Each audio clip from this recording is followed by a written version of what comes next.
This is WAMD Radio, the only station for mice and men. Today is March 23rd for men. Today is April 30th for mice. On tonight's After Action After Hours, Original Binding Destruction, our correspondent Murphy Callahan reports. To Ashlyn and Desmond of the House of Callahan. I entered the archway with the mighty Nidal Steelwhisker, Harland Tailwind, Gale Windfur, Teresa Ifam, and Loveless from the docks. I borrowed a silver spear that was enchanted with the anvil, and then we activated the key and visited the spectral version. 2 items were enchanted in that version. Harland inspected the anvil closer and realized it is connected to 2 types of power, one physical and one spiritual. If we had access to either of those, we would understand how it works in more detail. It does seem to allow 3 opportunities to enchant weapons or implements, creating rights on them, and the power returns to the anvils as those rights are completed, or have run out of time to do so. Today, the magic item Greenthorn was given a right to gain the blessing of a dryad, and Weasel Cleaver has a right about killing a creature that haunts and wails. We exited the spirit realm, our goal being to access more of the physical part of this place. In the ink room, we instead see a clear hallway, almost as ominous as blank inkiness. We waited at the entrance and studied the room. Gale noted that crystal and silver on the entrance of the archways have a space between them, which is a separately enchanted item, perhaps just as important as the other materials. It looks like the archway lost magic over the winter and has been restoring itself, and it is still not at the highest strength it could be. On the floor inside the corridor is a silver helm, but it doesn't seem to be as shiny as regular silver and casts dark shadows. We can tell it is cursed and will hurt those who touch or wear it. Nightle and Gale prepare to go in, leaving behind weapons in case something in there can possess them, which has happened before in there. They are stopped briefly by Loveless, who notice the potion they hold is one of unlife, and the archway is likely to block undead, including those who drink the potion. So they don't drink it. Nightle steps through the archway, walking beside the silver helm, but the shadows gather at his feet and flow up him. He stares, unaware of himself, and reaches down to pick up the silver helm. Before it reached his head, Harlan cast a spell that froze him in place. The shadow was still upon Nightle, and some of where it touched faded, his fur to white. Gale threw a javelin with immense speed and knocked the helmet out of Nightle's hands, pinning it to the ceiling. It ends the effects on Nightle, and once we saw he was back to himself, Harland released his spell. As the helm is held in place, we were able to avoid the compulsion to wear it, and will walk below it unharmed. Around the corner, we used an altar, but it was destroyed. Bone shards and chips lie on the floor and even embedded in the walls as if something had exploded before we arrived. In place of the altar are bright red chains growing crisscross and stretching from floor to ceiling. They seem to be made of blood, somehow magically shaped into chains. If you use nature to look at them, it is uncomfortable. A larger creature that is partly here and partially in the spirit realm must be here. It seems to be a spirit able to take us on solo and in equal power to a mouse such as the mighty Nightle.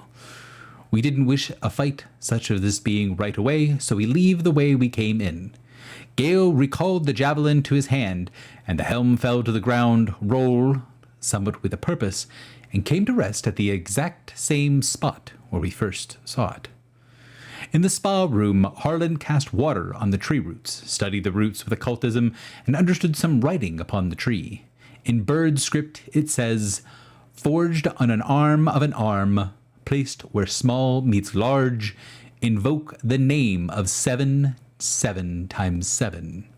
A common phrase. 7 usually means 7 types of sentient creature, either all 7 coming together and agreeing on something, or something that is bad for all 7. The library had no air blast that we expected and no elementals visible. Harlan cast a magic light so that we could see, and then looked for a living vellum scroll he had seen previously that had mentioned the 7. It shined brightly in the spell light, as did some of the other items there. The tanks of oil seemed to have tiny spirits in them that might always have been there, but not visible without the magic. The scroll says, "Original Binding Destruction," repeated in different languages that overlap each other in different colors. In Mouse, a longer phrase that says, "The Origin of the Bound Calamity." There are images of 7 rings and 2 sections with images of flames. The case labeled Fall, Death of Magic, has been emptied with only a little bit of oil remaining. Teresa noticed that the east door has been covered in something, like a shield of bone and sinew. When I examine it with scent nature, it is a living material, not dead or undead. It is a dozen or more individuals being kept artificially alive, and the sinew is binding them together into a ward. Killing the almost dead creatures will alert whatever created the ward. On the west exit of the door, there is a stone that is flowed in and encrusted around the edges, likely sealed by earth elementals.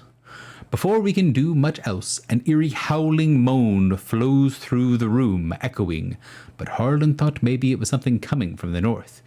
So we prepared ourselves and headed back into the spa room. Harlan's light filled the whole room. Spread through the room were large tears, like how a cloth or flesh can be ripped. There was smoke or ink bleeding through 8 small portals to the spirit realm. We heard Mythil's sounds, and some through the static ring out more clear. Shouts, warfare, bells, weapons, faces of different races, flashing lights. Each portal had a scene and sounds of battle, some whirring fast, faster than life, and some much slower. We spread out slightly and could see into different tears. Harlan and Nidal saw fire, earth, and water elementals fighting against a huge army of weasels accompanied by a few rats and otters. Gale saw 2 armies of mice, and looming in the background, but strangely not blurry with the distance, are a willow tree and an oak tree. One of the mice of the side of the oak seemed to look at us for a moment. They locked eyes. It was a woman with a bow. I see a small combat, a cluster of 10 earth elementals standing back to back, and in the center was a broken body of an oil elemental. The stone elementals merged themselves into a protective ring, and from outside the ring came wave after wave of black ink. Lovelace looked into another, a fighting arena. Frogs cheering in the crowd as 2 toads battle in the center with their hands and arms embedded with stones and crystals. One of the 2 toads looked to where Lovelace was looking from, and a frog tongue lashed out and tried to hit her. It hit her magic shield and tore it apart, but Lovelace ran off to tell us of what had happened. Teresa looked in yet another portal, and this one is not faster or slower speed like the others.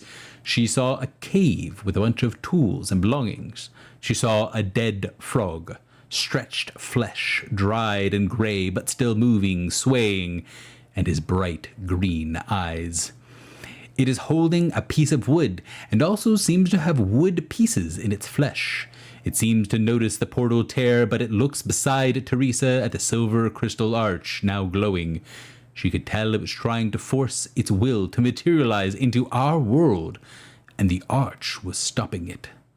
Since we are all sharing out loud what we could see, we run over to see this creature.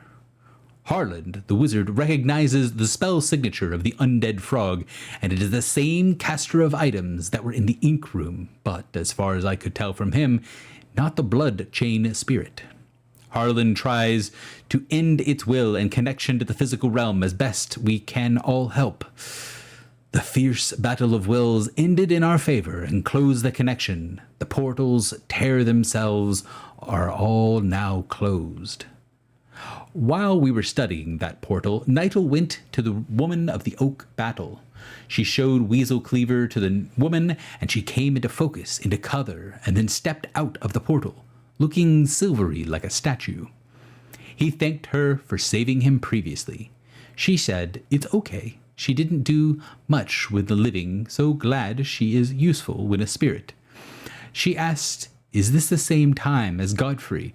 and then says, "So, you are before the time of the trees, before the flames took everything. I know when this is and where this is. This is what brings the next calamity. You have to get out of here. It will harm everything around you and also harm you. This is the heart of the old Cain, and is one of the 2 places that shall be destroyed." She pulled out some arrows and slammed them onto the ground.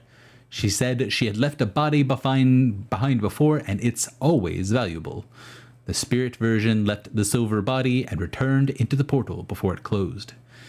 A silver statue of a woman remained. She is Serena Forstrider, and has left behind 3 of her magic arrows. As we exit back to the library, the air is changed, the light has changed, and the elementals are back. Since we spent a long time investigating, we didn't even get to the kitchen or the other mysteries at the Thorned Archway and barely had time to make it back before the arch was inaccessible.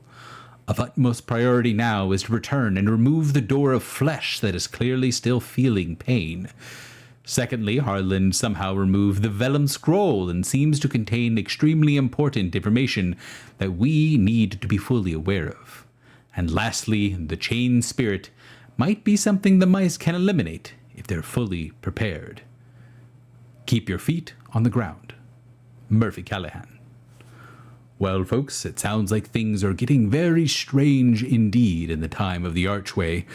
If this is a place that is going to be destroyed or has already been destroyed, it'll make it a bit more difficult for our regular viewers to keep track. Join us next time on After Action After Hours. Thank you for listening, and remember, all mice die, but not all mice truly live.